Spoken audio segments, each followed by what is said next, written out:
vamos a avanzar entonces el último tema que entra al examen, que es el género Clostridium.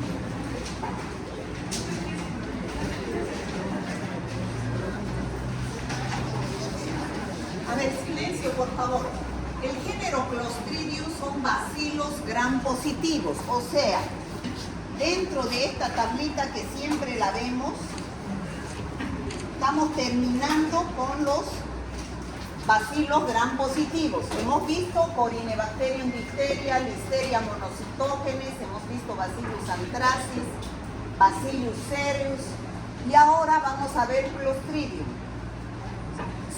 Hay varias especies de Clostridium, pero sobre todo vamos a ver tres importantes, que es el Clostridium tetani, Clostridium botulinum y Clostridium perfringens. Muy importantes los tres, muy comunes en nuestro medio, por eso es importante que ustedes atiendan, ¿ya? Entonces, ¿qué generalidades tienen todas estas bacterias del género Clostridium, que son bacilos gram positivos? ¿No? Son bacilos gram positivos, bacilos largos, ¿no? Son anaerobios, o sea, están dentro del grupo de los anaerobios. Después producen esporos, o sea que cuando... Joven de gorrita, ¿usted es mi alumno? ¿No? Entonces, pues afuera está más mejor. Aquí hace calor. Va a disculpar, pero es que venir aquí a verlo a usted con el celular no me molesta. Pierde el tiempo usted aquí. ¿Ya? No es mi alumno, ¿no? Pero si va a escuchar entonces el celular, yo eso no. Bueno, son móviles, tienen flagelos peritricos, es decir, alrededor de la bacteria. Bueno, estas son propiedades bioquímicas. Su crecimiento es a 37 grados, ya sabemos, in vitro, en el laboratorio en una estufa, y in vivo, dentro del organismo humano, 37 grados. Y su mecanismo de virulencia, es producir toxinas. Este también produce toxinas. Y este también produce toxinas. ¿Ya? Entonces, ese es su mecanismo de virulencia. Ay, no les he pasado la hoja.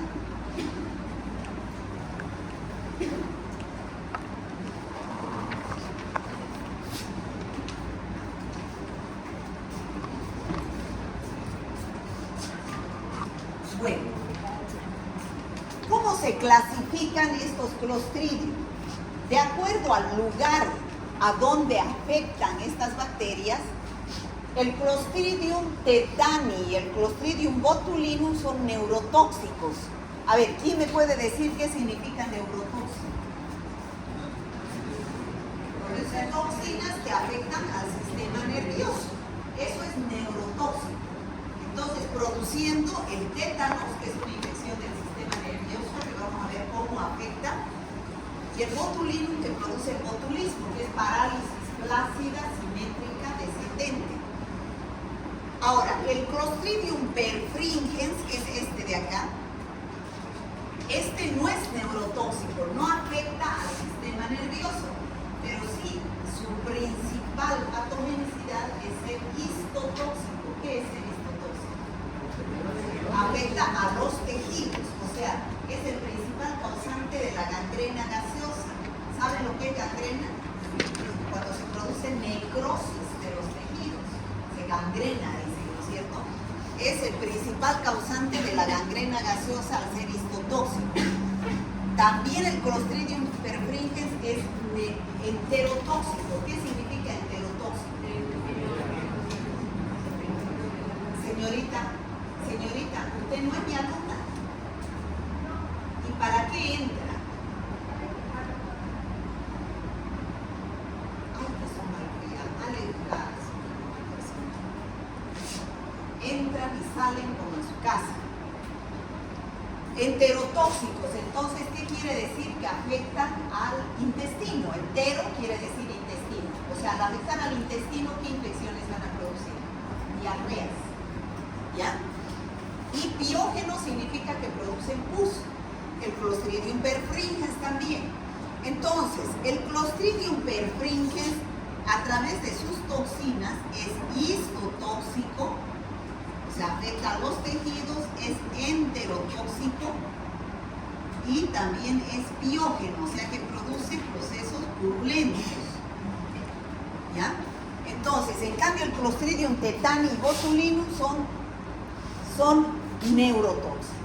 Vamos a hablar primero del Clostridium perfringens, del neurotóxico, ¿ya? Es un bacilo gram positivo, histotóxico. Es un bacilo gram positivo que produce cuadros de necrosis de los tejidos. Esta es una gangrena, ¿no? Así es como se ve cuando el tejido se necrosa, la gangrena gaseosa. Entonces, es una bacteria. Todos estos son anaerobios. ¿Qué quiere decir? Bacilos gram positivos que se mueren con el oxígeno. No necesitan oxígeno. Es anaeróbica, forma esporas, que quiere decir que tiene forma vegetativa y tiene forma de espora en condiciones adversas. ¿Dónde se encuentra como microbiota en los humanos y animales? ¿Dónde? En el intestino. Es el lugar más importante donde están. Son microbiota intestinal. Pero en el intestino, ¿cómo se encuentran? Como forma vegetativa, sin producir ninguna patología.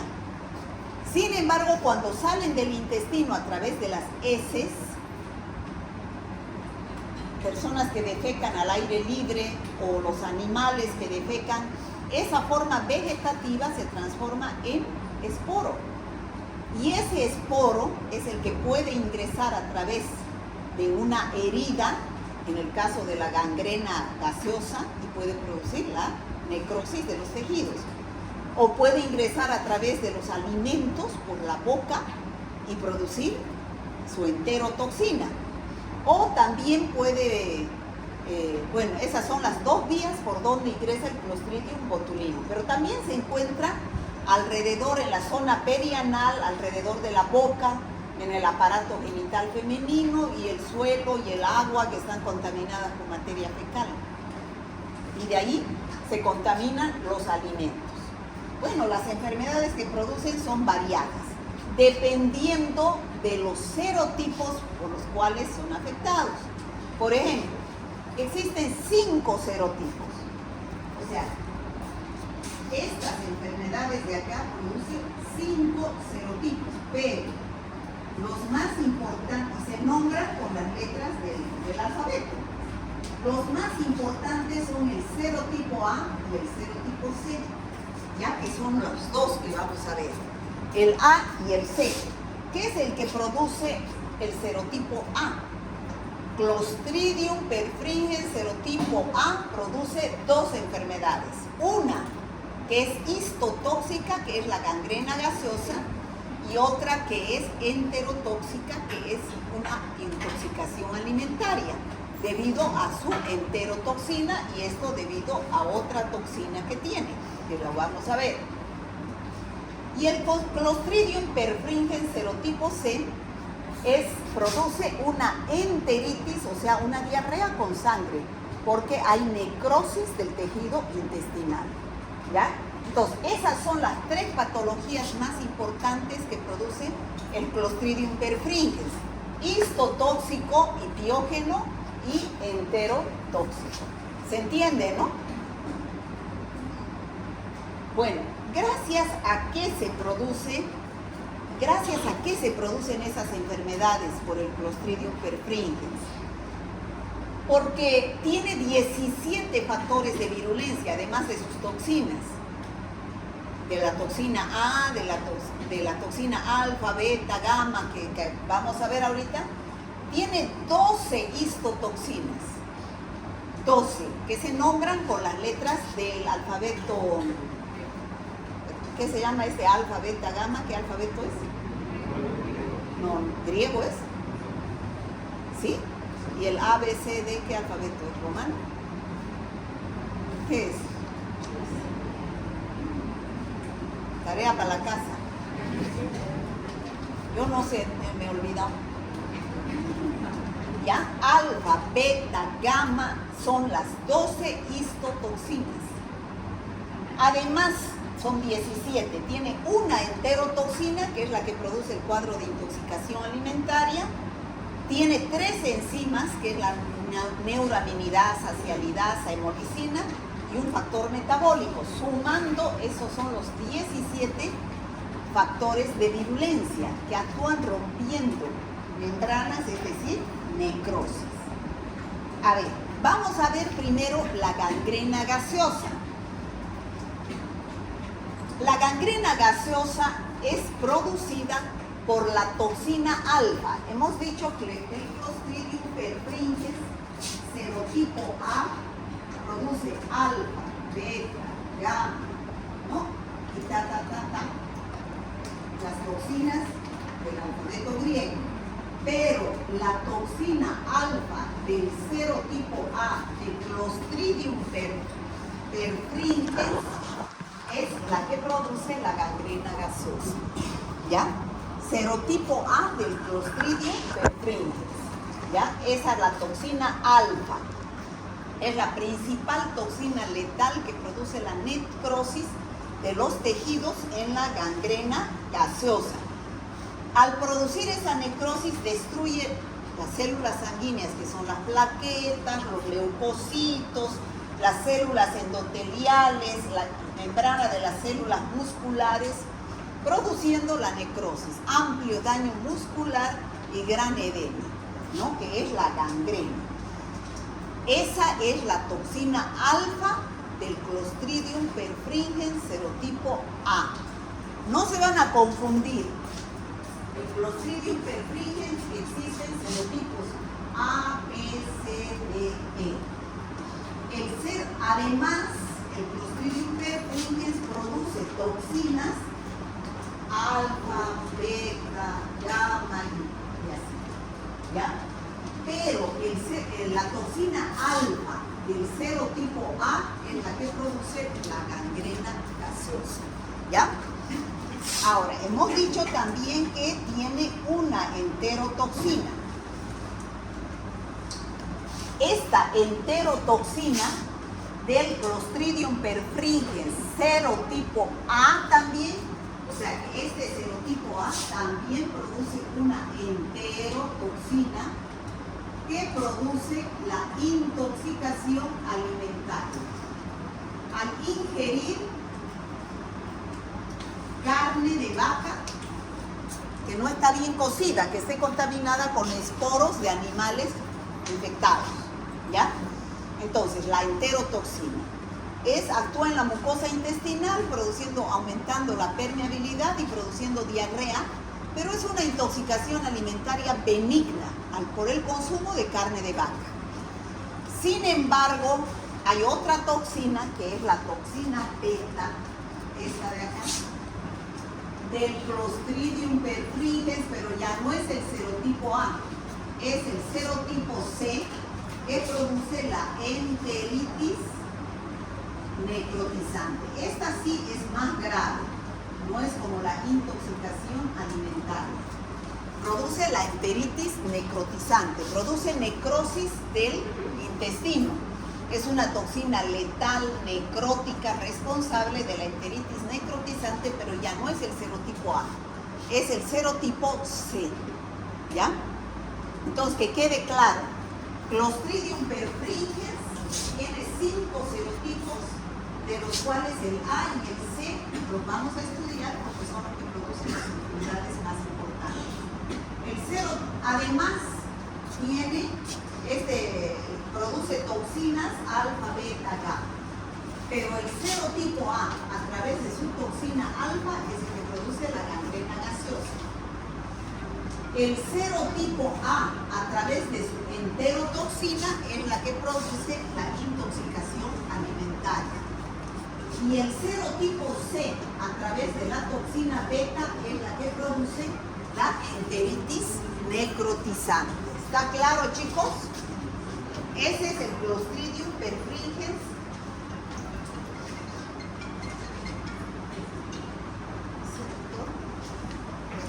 Buenas tardes. ¿Cómo está? Buenas tardes. Dígame.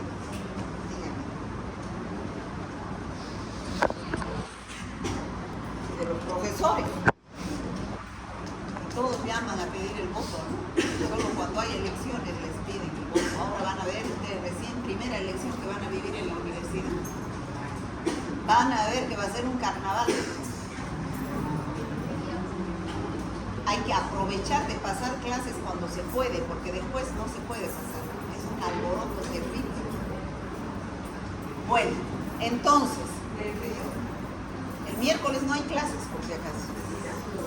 Sí, se va a votar solamente en un aula allá en el auditorio, porque somos solamente 150 docentes que vamos a votar entre enfermería, odontología y medicina, que vamos a votar en el auditorio. Y venimos un ratito a votar, pudiendo pasar clases y no perjudicarnos. ¿Por qué? Porque igual tenemos que venir a pasar clases y podíamos ir a votar, ¿no es cierto? Pero las aulas todas cerradas, se cierra la universidad porque hay elecciones. ¡Qué barbaridad! Bueno, a ver, seguiremos, ¿ya? Entonces, estamos avanzando el Clostridium perfringens con estas 3 enfermedades. A ver, ¿cómo es que se produce la gangrena gaseosa? Fíjense, esta es la necrosis de los tejidos. ¿Han visto ustedes alguna vez un tejido necrosado? Generalmente son los diabéticos, ya que se necrosa y hay que sacarles el dedo, hay que sacarles después el pie, la pierna, porque hay disminución de la permeabilidad, ¿no?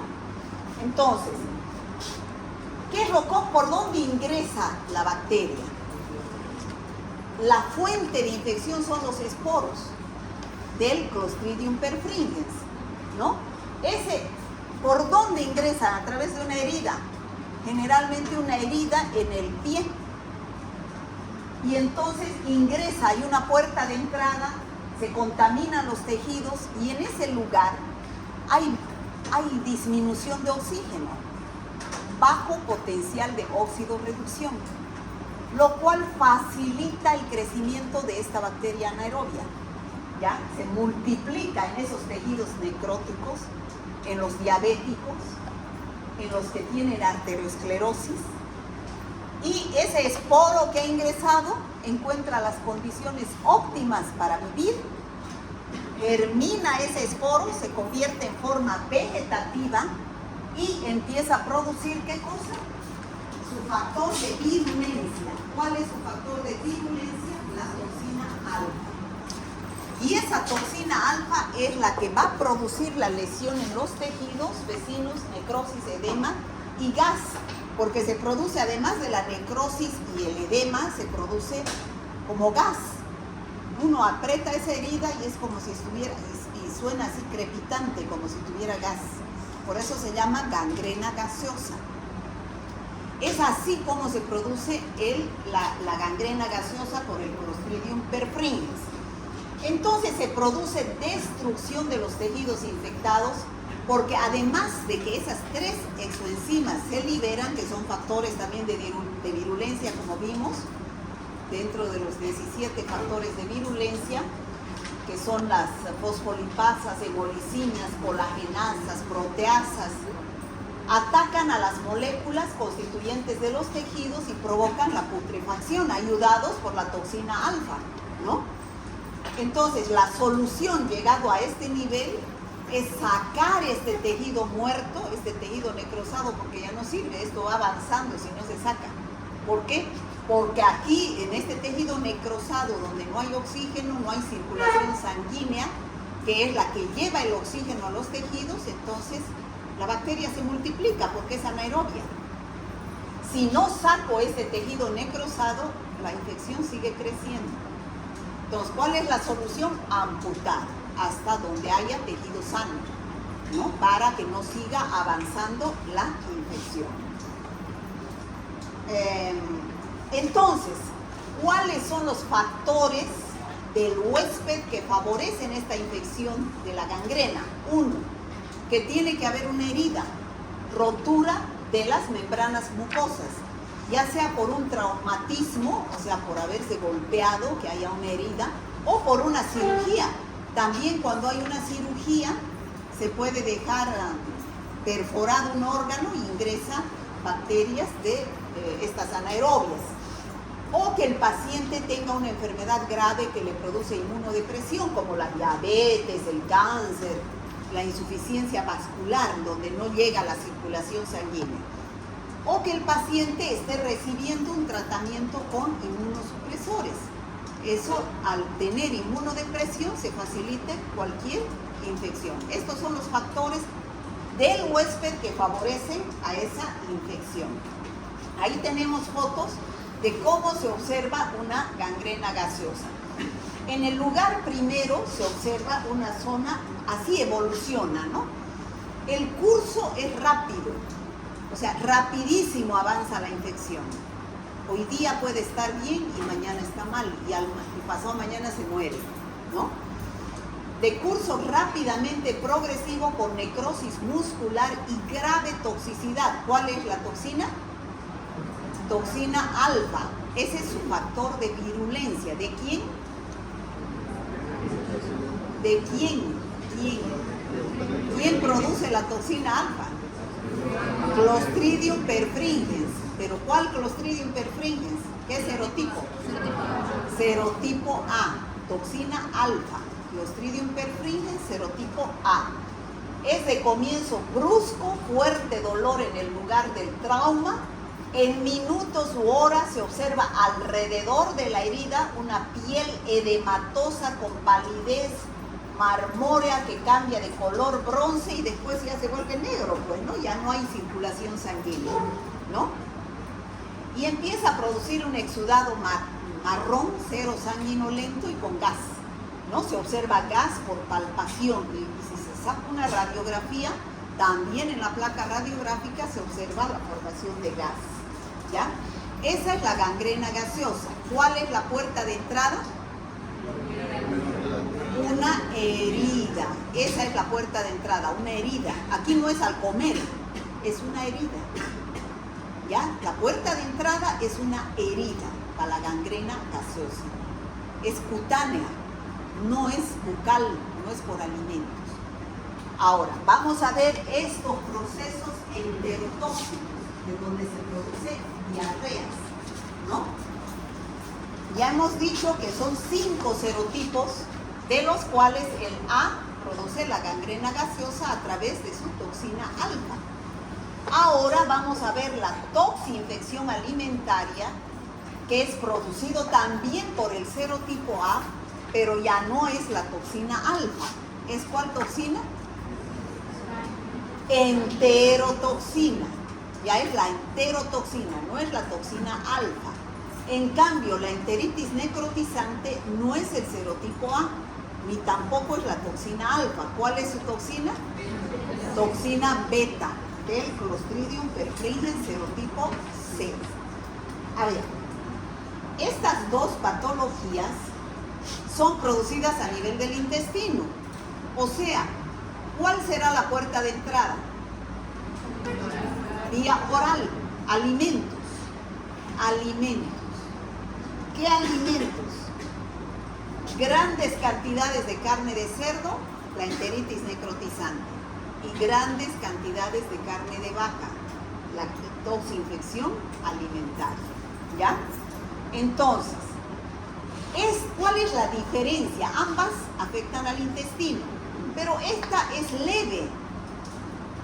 Solamente es una diarrea acuosa, náuseas, y el cuadro dura 1 o 2 días y después desaparece. No hay complicaciones. Ingestión de carne de vaca, de esporos de Clostridium perfringens serotipo A través de su enterotoxina, que es el que produce la intoxicación alimentaria.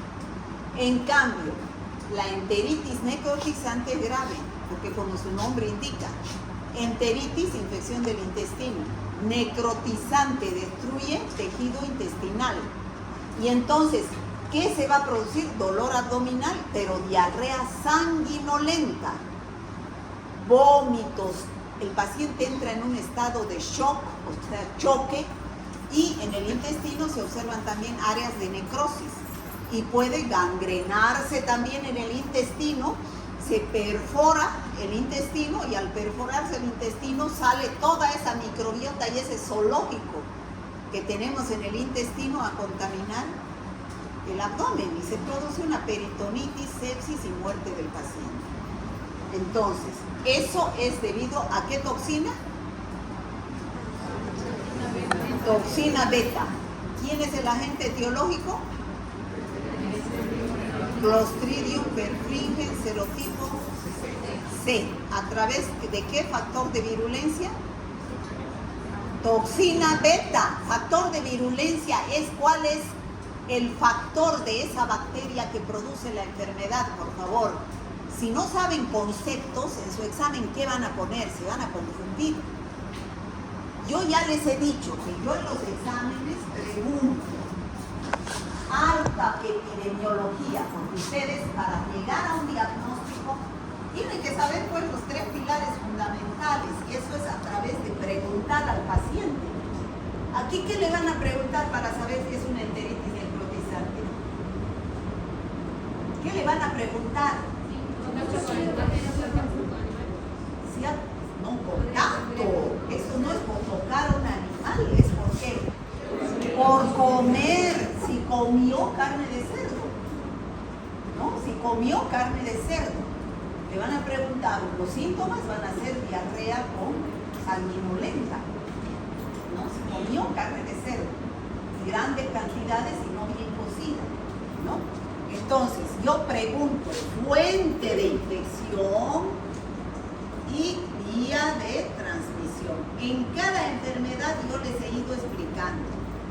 La fuente de infección siempre está en el enfermo y la vía de transmisión siempre está en el susceptible. ¿Quién es el susceptible?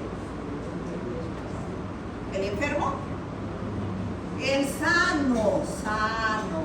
Entonces, este es el enfermo. Aquí está la bacteria o el esporo o lo que sea y va a ingresar por varias vías: oral, conjuntival, aérea, cutánea, congénita. Son varias vías por las cuales puede ingresar la bacteria. Entonces yo pregunto en los exámenes, les estoy diciendo, fuente de infección del ántrax, fuente de infección de la enteritis, de la intoxicación alimentaria, factor de virulencia. ¿Qué es el factor de virulencia? ¿Ah?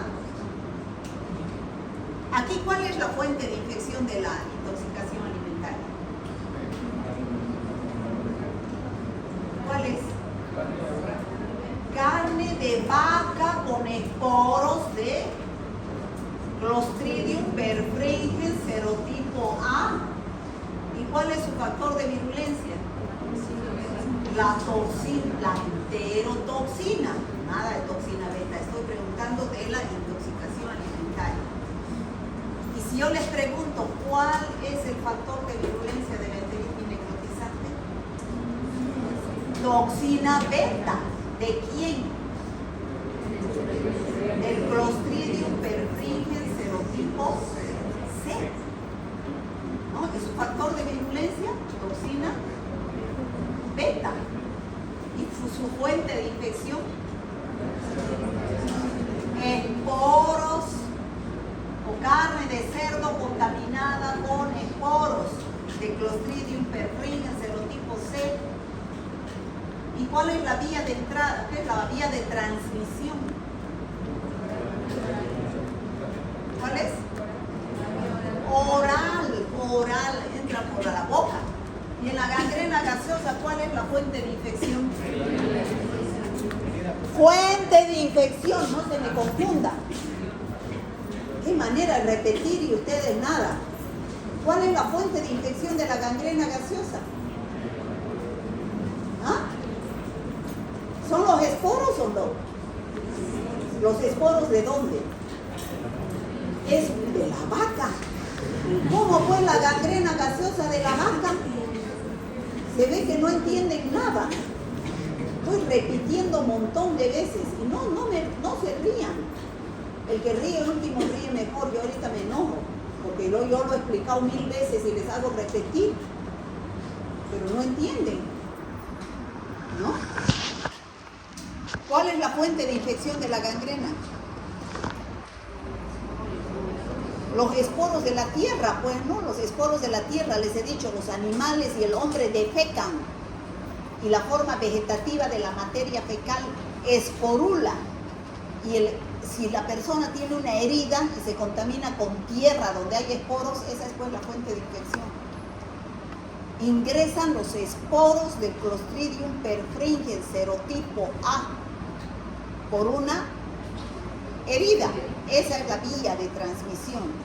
La vía siempre es por donde entra, pero eso está en el sano, en el susceptible.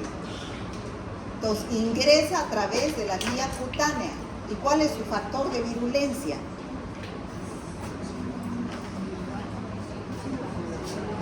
De la gangrena estoy hablando. Toxina alfa. Clostridium perfringens serotipo A.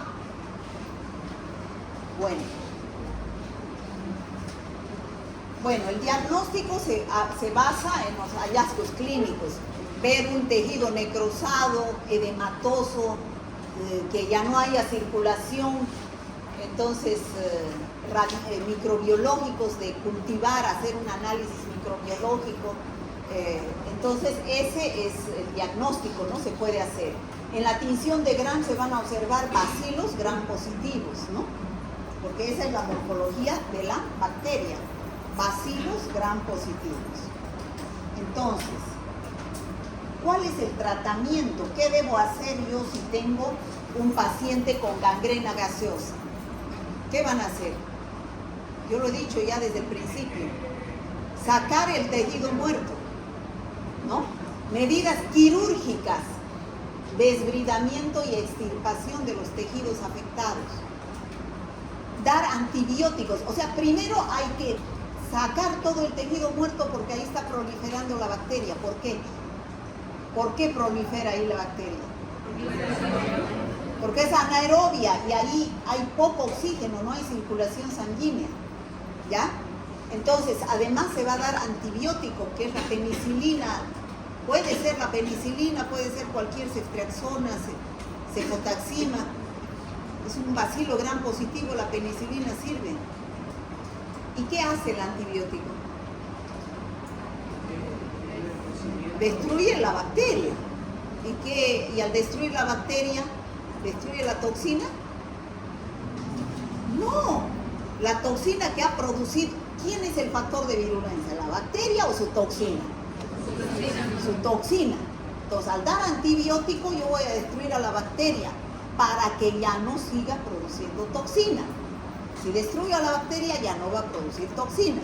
Pero, ¿y la toxina que ya está circulando y que está produciendo necrosis? ¿Cómo la voy a destruir? Con una antitoxina. O sea, se compra en las farmacias una antitoxina para neutralizar a la toxina que ya está circulando y no siga necrosando. ¿Se entiende? Y se debe instilar oxígeno. El oxígeno lo destruye a la bacteria, ¿no? ¿Por qué? Porque al dar oxígeno la bacteria anaerobia ya no puede multiplicarse. ¿Está claro el tratamiento? Sí. ¿Las antitoxinas tendrían siendo específicas según el tipo o es una general? No, pues, a ver. Se supone, pues, si usted tiene difteria, ¿quién es el que produce la difteria? El Corynebacterium difteria, ¿no es cierto? La bacteria Corynebacterium difteria, a través de su toxina, fragmento A y fragmento B, eso ya hemos llegado. Entonces, ¿qué es lo que yo tengo que hacer? O sea, esta bacteria produce esta toxina y esta toxina es la que produce la pseudomembrana. ¿Qué tengo que hacer? Primero, neutralizar esta toxina que está circulando. ¿Por qué? Porque va a seguir circulando y va a seguir produciendo esa pseudomembrana. Entonces, ¿qué tengo que dar? Antitoxina. Pero tengo que dar antitoxina difterica, ¿no? ¿Qué es la antitoxina difterica? ¿Qué es primero la toxina? La toxina es producida por esta bacteria, son antígenos, se puede decir, producidos por esta bacteria. Entonces, para neutralizar esta toxina tengo que dar antitoxina diftérica, o sea, como anticuerpos, para neutralizar estos antígenos de la toxina. No puedo dar una antitoxina de rabia para Corynebacterium difteria. No puedo dar una toxina diftérica para neutralizar la toxina de Clostridium perfringens. Tiene que ser una antitoxina en contra de la toxina del Clostridium perfringens. ¿Se entendió? ¿Sí? Es específica, ¿no? Es como un encuentro antígeno-anticuerpo. El antígeno neutraliza al anticuerpo, ¿ya? Bueno. En el caso, eso es en el caso de la gangrena gaseosa. En el caso de estas infecciones intestinales, ¿cuál es el tratamiento? En la intoxicación alimentaria, esa no es grave. La intoxicación alimentaria hemos dicho que tarda 1 a 2 días y es autolimitada y se va de por sí. Lo que hay que hacer es tratar los síntomas. ¿Y cómo se trata? A ver, joven, usted que está ahí para dormirse, sí. ¿Cuáles son los síntomas?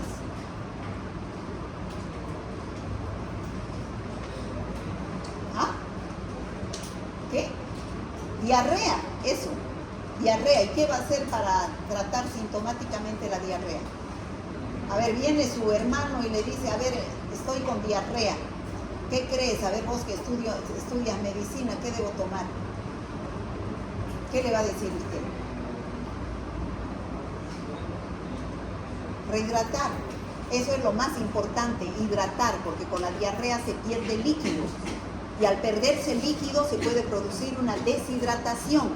Y al producirse una deshidratación hay un desbalance de los líquidos del organismo y eso es grave. Se puede morir una persona por deshidratación. Entonces, ¿qué hay que decir a una persona con diarrea? Lo primero, hidratarse, ¿no? Hidratarse. Entonces, reponer los líquidos y electrolitos. Pero en el caso de la enteritis necrotizante, ahí se produce necrosis intestinal. Entonces, ¿qué es lo que hay que hacer? También una antitoxina, pero ni siquiera una antitoxina como se da para la gangrena. Tiene que ser una antitoxina contra la toxina beta, que es la que produce la enteritis necrotizante. ¿Está claro eso? ¿Sí? Antitoxina beta, no antitoxina alfa, como en el caso de la gangrena. ¿Se entendió? Bueno, ya hemos visto el Clostridium perfringens, que es histotóxico, que es histotóxico produciendo la gangrena gaseosa, que es enterotóxico produciendo la intoxicación alimentaria a través de su enterotoxina y la enteritis necrotizante a través de su toxina beta, del Clostridium perfringens serotipo C, ¿no? Ahora vamos a ver los neurotóxicos. Los neurotóxicos son estos dos, Clostridium tetani y Clostridium botulini. ¿Se ha entendido Clostridium perfringens? Bueno, estos dos que son el Clostridium, ¿han escuchado hablar del tétanos ustedes? Pero no saben qué es el tétanos, no saben. ¿Saben? A ver, ¿qué se imagina usted que es el tétanos? ¿Qué se imagina?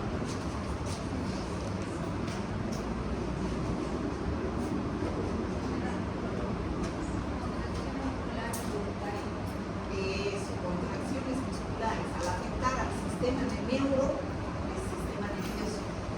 Al afectar al sistema nervioso, entonces, se puede producir o contracción muscular o flacidez muscular. tétanos es contracción muscular. Se contrae, el músculo se contrae, se queda así duro. En el caso del botulinum, que produce el botulismo, es flacidez, queda flácido, ya no se contrae. Y hay órganos vitales, ¿no es cierto? ¿Cuáles son nuestros órganos vitales? Corazón. El corazón queda quieto así, contraído, todo el tiempo. ¿Qué hace? Sístole, diástole, sístole, diástole. Contracción, dilatación, contracción, dilatación, ¿no es cierto? En el caso del tétanos queda así, ¿no? Los pulmones quedan así, o quedan así, todo el tiempo. También es, ¿no? Inspiración, expiración. Entonces, en el caso del tétanos, el botulismo, o bien con el tétanos quedan así, en el botulismo quedan así, no se contraen. Y esos son órganos vitales. Y al ser órganos vitales, el paciente puede vivir así. No, viene el paro cardiorrespiratorio, ¿no? Entonces, primero vamos a ver el Clostridium tetani que produce el tétanos. A ver, el Clostridium perfringens, para que encuentren diferencia. ¿Por dónde ingresaban las esporas del Clostridium perfringens? En el caso de la gangrena, por una herida. En el caso de las enteritis, por la boca, ¿no? En el caso del tétanos, solamente ingresan las esporas por una herida. Es la única puerta de entrada, por favor. Eso no se olviden nunca. No se respiran esporas de Clostridium tetani. El tétanos no da de respirar ni de comer nada. Es de una herida. Por ahí, de contaminarse la herida con tierra o polvo donde estén las esporas de Clostridium tetani. ¿Y por qué la tierra va a estar contaminada con esporas de Clostridium tetani? ¿Por qué? Nadie piensa, aquí todo el mundo en la luna. ¿Ah? ¿Por qué? ¿Por qué? Pueden llegar a ser reservorios. ¿Quién? No sé, las plantas, los animales.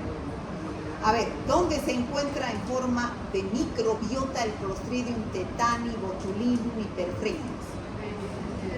En el intestino de usted, de usted, de usted, de usted, de usted, de usted, de mí. Es flora gram positiva. Están en el intestino del hombre y de los animales. Y entonces, ¿por qué hay millones de esporos de Clostridium tetani, botulinum, perfringens en la tierra? Por la materia fecal. ¿Ya? Por eso, porque se contamina, por esta herida, se contamina con tierra, con esporos de Clostridium tetani, y por ahí ingresa la espora, y aquí adentro encuentra condiciones favorables de vida, se convierte en forma vegetativa. Pero esa forma vegetativa no va al intestino, va a ir a través de los nervios al sistema nervioso y va a producir el tétanos. O sea, en el intestino está en forma vegetativa y es microbiota. Pero cuando está en esporo y está en el sistema nervioso no es microbiota, es patógeno. ¿Ya? Entonces, este Clostridium tetani también es un bacilo gram positivo, también es anaerobio, produce esporas y dice los libros que su forma tiene palillo de tambor, dice. O sea que más o menos el bacilo tiene una forma así que tiene sus esporos ahí, como palillo de tambor. Ya, así dicen los libros. Su hábitat, ¿dónde se encuentra? En la tierra, que está contaminada con materia fecal, ¿no? Porque está en el intestino del hombre y de los animales. ¿Cuál es su factor de virulencia? Ya dijimos, su toxina. Pero este tiene varias toxinas. La más importante, la que produce el tétanos, es una neurotoxina llamada tétanos plasmina. esta es la toxina que produce el tétanos. Hay también la tetanolicina, toxina no espasmogénica, pero esta es la que produce el tétanos. ¿Y qué es el tétanos? Espasmo. ¿Saben lo que es espasmo? Contracción. Contracción muscular, eso es espasmo. ¿Ya? Tétanospasmina, que es una neurotoxina, o sea, toxina del sistema nervioso con acción espasmogénica. ¿Ya? Esta es la que produce el tétanos. Entonces, ¿cómo se produce el tétanos? El esporo está en la tierra, contaminada con materia fecal. Entonces, viene el huésped susceptible con una herida, que es su puerta de entrada, ingresa el esporo, germina dentro del huésped, se convierte en forma vegetativa, empieza a producir su toxina tetanospasmina. ¿Qué es lo que hace la tetanospasmina? Puede ir por vía de los nervios a través de los axones o por vía humoral a través de la sangre o la linfa, pero llega al sistema nervioso central y produce el espasmo o contracción muscular. ¿Se entiende? Bueno, ¿y cómo se sabe que un paciente tiene tétanos? Después de un periodo de incubación de 6 a 15 días, es decir, puede ser 1 a 2 semanas de que ha entrado el esporo por la herida. Entonces, ¿qué se va a producir? Calambres. ¿Qué es un calambre? ¿Alguna vez les ha dado calambre? ¿Qué sienten? Contracción del músculo, se pone duro, ¿no? Y duele. Calambres. Aumento de los reflejos. ¿Dónde empieza la rigidez? O sea, la contracción de los músculos en la cara. Los maceteros, ¿no? Los maceteros son sobre todo los músculos mandibulares, se ponen duros, se contraen y empiezan a quedarse los pacientes así, como con la boca abierta. Y entonces se produce el trismus. ¿Qué es el trismus? La contracción de los músculos de la cara, ¿no? Lo cual va bajando. Se contrae también los músculos faríngeos y se produce disfagia, o sea, dificultad para tragar. El cuello, rigidez del cuello, después baja la espalda. El paciente, como queda con los músculos de la cara paralizados, a veces queda con la boca abierta y semeja que estuviera riendo. Entonces dice risa sardónica, ¿no? Empieza a convulsionar, así. Y empieza a convulsionar, adquiere la posición de opistótonos, se dice. ¿Qué es la posición de opistótonos? En arco el cuerpo. Se apoya solo en los talones de los pies y la cabeza, ¿no? Y son unas convulsiones tan fuertes que el paciente puede fracturarse, ¿no? Eso es el típico tétanos. Ese es el tétanos generalizado, o sea, entra por una herida, pero se generaliza a todo el organismo. Pero también hay un tétanos localizado, solamente en el lugar de la herida. Es más raro. El otro es el habitual. Solamente se localiza en la puerta de entrada y solamente se ponen rígidos los músculos cercanos a la herida, por donde ingresa. Es así, por ejemplo, el tétanos cefálico. Si hay una herida en la cara, en la cabeza, solamente se ponen rígidos y se produce solamente parálisis facial y disfagia, pero no es generalizado, ¿ya? Entonces, es así que se produce empieza la parálisis en los músculos de la cara, faciales, ¿no? Y se puede observar la contracción de los músculos maceteros. Eso es el trismus, donde se inicia el tétanos, con el trismus. Y la risa sardónica, ¿no? ¿Se entiende?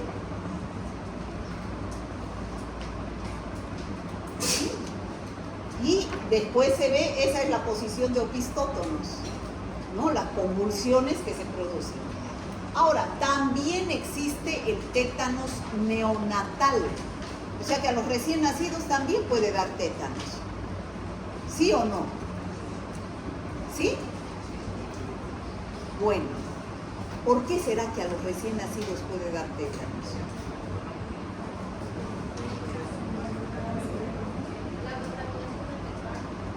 En el momento del parto. ¿Por qué?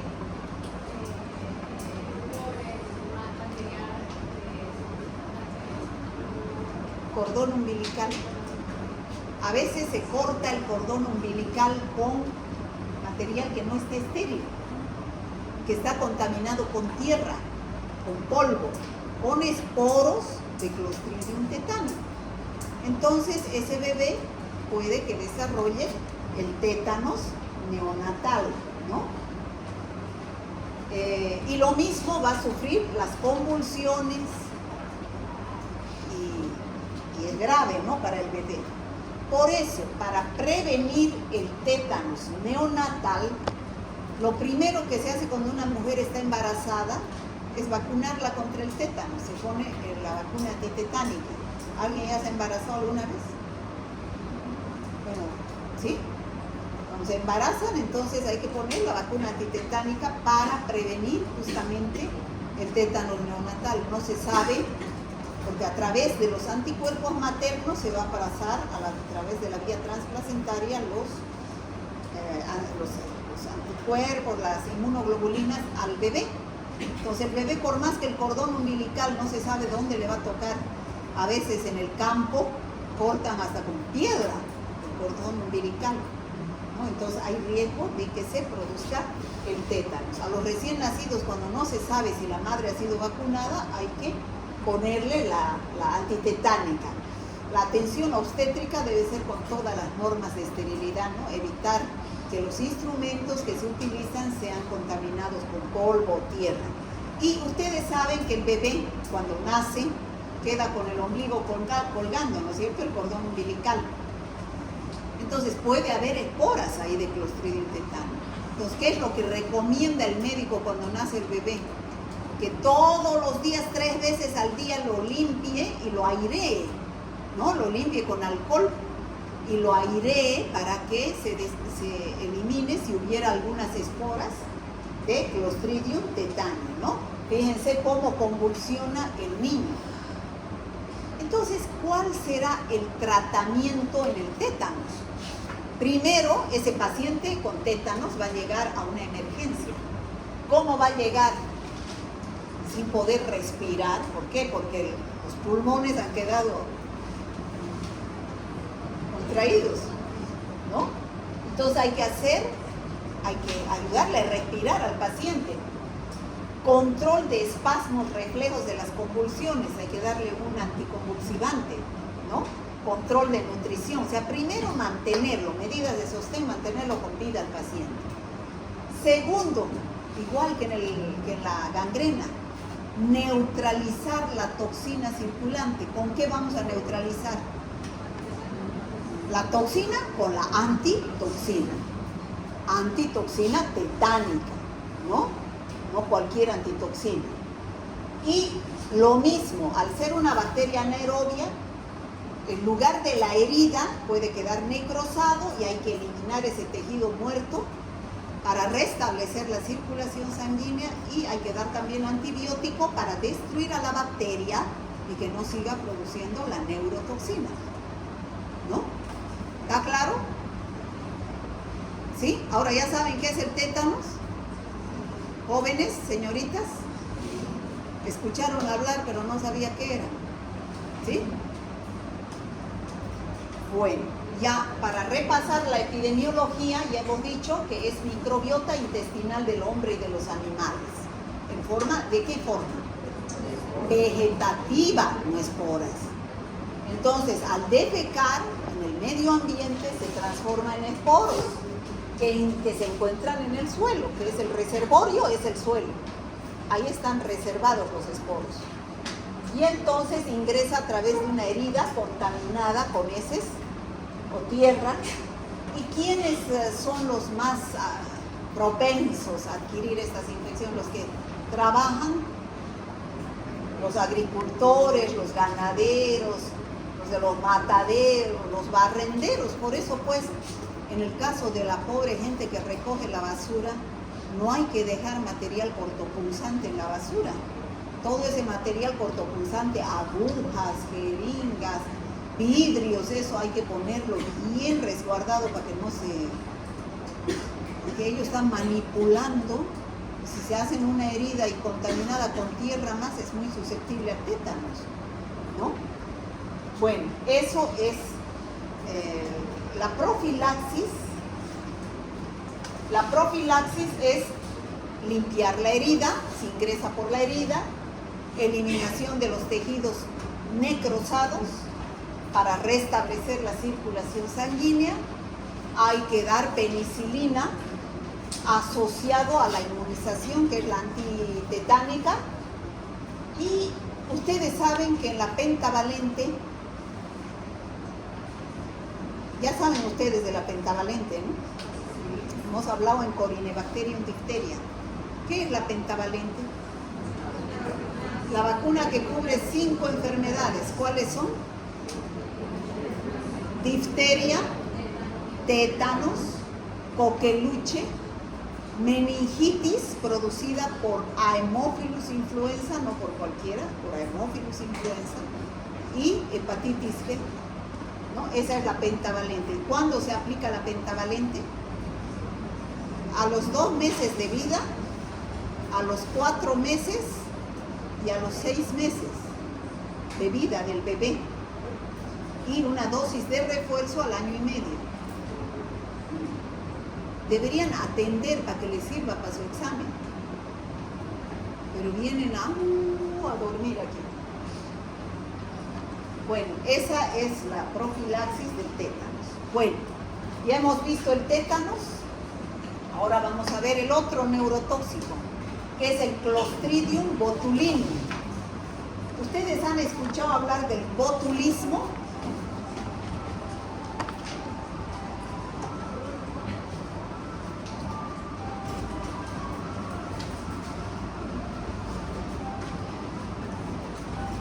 Su despertador. A esta hora duerme.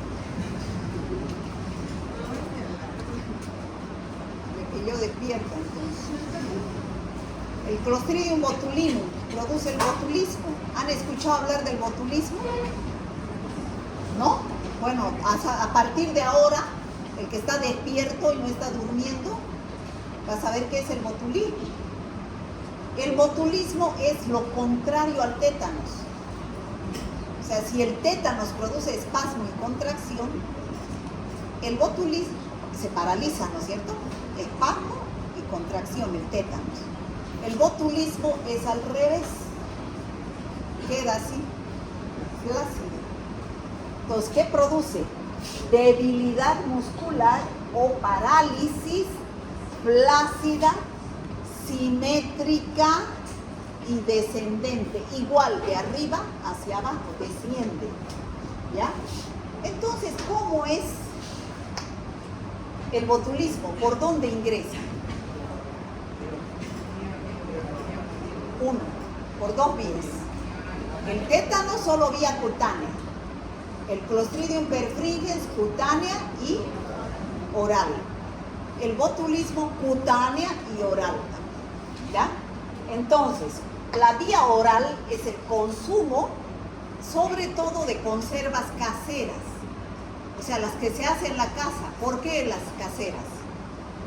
Porque no cumplen normas de bioseguridad, no cumplen normas de calidad. O al hacer una mermelada en la casa, pasa por controles de esterilidad. Esa mermelada puede estar contaminada con tierra o con polvo y que tenga esporos de Clostridium botulinum. Entonces agarro, pongo la mermelada, lo cierro bien el frasco y dejo anaerobiosis total. ¿Qué va a pasar? Feliz el Clostridium botulinum empieza a desarrollar dentro de la conserva y empieza a producir la toxina botulínica. Ese es su factor de virulencia. Toxina botulínica. Y no solamente las conservas caseras, los enlatados. Ustedes van a ver a veces latas de chorizos, latas de conservas que vienen hinchadas, ¿no es cierto? Hay que tener cuidado en consumir eso que se hincha, ¿no? Porque puede estar contaminado, ¿ya? Entonces, pueden ingresar a través de la boca por esos alimentos contaminados, llega al estómago, al intestino delgado, a través de la sangre o la linfa o las terminaciones nerviosas, producen la inhibición de la liberación de la acetilcolina. ¿Y qué produce esa inhibición? No se puede. Parálisis flácida del músculo. Queda el músculo así. Cuando se come. Lo mismo sucede cuando se tiene una herida. ¿Por qué? Si el paciente tiene una herida en el pie, en la mano y agarra material contaminado con esporos de Clostridium botulinum, en condiciones anaerobias, igual la bacteria se multiplica, crece y produce la neurotoxina botulínica, ¿no? ¿Ustedes han escuchado hablar del Botox? ¿Qué es el Botox? Es toxina botulínica. ¿Para qué es el Botox? ¿Usted sabe? Para la parálisis. Para paralizar el músculo, para que no se arrugue, ¿no?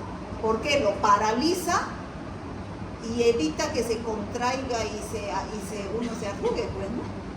Entonces lo deja paralizado al músculo para que no se arrugue. Esa es la toxina botulínica. También se utiliza en la estética, ¿no? Bueno, el reservorio es la tierra, igual que los otros Clostridium, porque se encuentran en las heces y contaminan las conservas o la tierra, ingresa por las dos vías. Entonces, ¿cómo se produce la infección, la acción patógena de... La patogenia comienza cuando el individuo consume la bacteria y o su toxina en el alimento o ingresa a través de una herida. Entonces, ¿qué va a suceder? Las toxinas entran inactivas en el organismo, ya sea a través de la boca o a través de la herida, y necesitan la acción de proteasas endógenas de este para activarse. Entonces, a través de la circulación sanguínea llegan a las terminaciones neuromusculares, inhibiendo la liberación de la acetilcolina. Esa es su mecanismo de acción. Inhibir la síntesis de la acetilcolina, lo cual impide que los músculos se contraigan y se quedan flácidos. Parálisis flácida, simétrica, descendente, por eso se dice, ¿no? Quedan relajados los músculos. Entonces, ¿cuáles son los cuadros clínicos? Al producirse la intoxicación alimentaria, es decir, cuando los esporos ingresan por la boca, después de 18 a 36 horas, ese paciente va a llegar a la emergencia, porque ya va a empezar a presentar signos de parálisis. ¿Cómo? Diplopía. ¿Qué es diplopía? ¿Saben? Doctor, estoy viendo doble. Eso es diplopía. Visión borrosa. Fotofobia, no puede ver la luz. Disfagia, no puede comer, ya están paralizándose los músculos, ¿no? Mucosas secas y dolorosas, debilidad ya es descendente, empieza a bajar a las extremidades los músculos respiratorios y sobreviene la muerte, pues, porque quedan los órganos flácidos, ¿no? Fallo respiratorio, neumonías, arritmias cardíacas, ¿ya? Entonces, eso es cuando ingresa por la boca, a través de un alimento contaminado. Ahora, cuando ingresa por la herida sucede lo mismo, pero ingresa por otra vía de entrada. Entonces, la fuente de infección, que son los esporos del suelo, ingresan a través de una herida, una cortadura, y produce los mismos signos y síntomas que es la parálisis flácida simétrica descendente. Ahora, también existe el cuadro clínico del botulismo del lactante. del recién nacido, del que está consumiendo leche, del lactante, ¿no? Entonces, generalmente, ¿cuáles son los niños afectados? Los que tienen entre 3 y 20 semanas de edad. Los que se cree de dónde pueden entrar las esporas de Clostridium botulinum a un niño que está lactante, un bebé lactante. Se dice que puede ser por la miel de abeja, miel. Las abejas a veces, la miel a veces está contaminada con tierra o polvo. Entonces pueden tener esporas de Clostridium botulinum y a veces le dan miel a los niños porque tienen cólicos o porque, no sé, porque son constipados, no sé qué las abuelas dicen, no sé. Entonces, si ese niño se enferma de botulismo, también se va a producir la parálisis flácida de sus músculos. Ya no puede chupar, ya no puede. Disminuye la succión, por lo cual empieza el llanto, la debilidad muscular y el niño muere súbitamente por un paro cardiorrespiratorio, ¿no? Ese es el botulismo del lactante. Entonces, las esporas botulínicas ingresan por la boca, llegan a los intestinos, germinan y esas células vegetativas producen la toxina y por vía hematógena llegan a inhibir la síntesis del acetilcolina, ¿no? Eso es lo que produce. Bueno, ¿cómo se hace el tratamiento del botulismo? Bueno, si ha ingresado por la boca a través de alimentos contaminados con la toxina botulínica, entonces si se le pregunta, ¿no?, al paciente, ¿a qué hora comió? Hace 2 horas, entonces, no mucho, ¿no? Hace 1 hora. Entonces todavía puede estar en el estómago. ¿Qué se hace? Se hace un lavado de estómago. Pero si ya dice hace 2 horas, ya ha pasado al intestino. Entonces ya se administra purgantes y enemas para eliminar por la materia fecal, ¿no? Y se da a su vez el suero antitóxico para neutralizar la toxina botulínica, ¿no? De manera inmediata, antitoxina equina. Y se elimina el microorganismo a través de ¿qué? De lo mismo, eliminar el tejido muerto, se ingresa por una herida, ¿no? Deshidratamiento con irrigación de oxígeno, dar antibiótico y sobre todo lo más importante, evitar que el paciente se muera, ¿no? Hay que aplicar medidas de sostén, o sea, mantenerlo al paciente con vida. ¿Por qué? Porque va a entrar con insuficiencia respiratoria, cardíaca, entonces va a entrar a una terapia intensiva y vigilar esas funciones para que no se muera. Bueno, eso sería, chicos, Clostridium botulinum. ¿Alguna pregunta?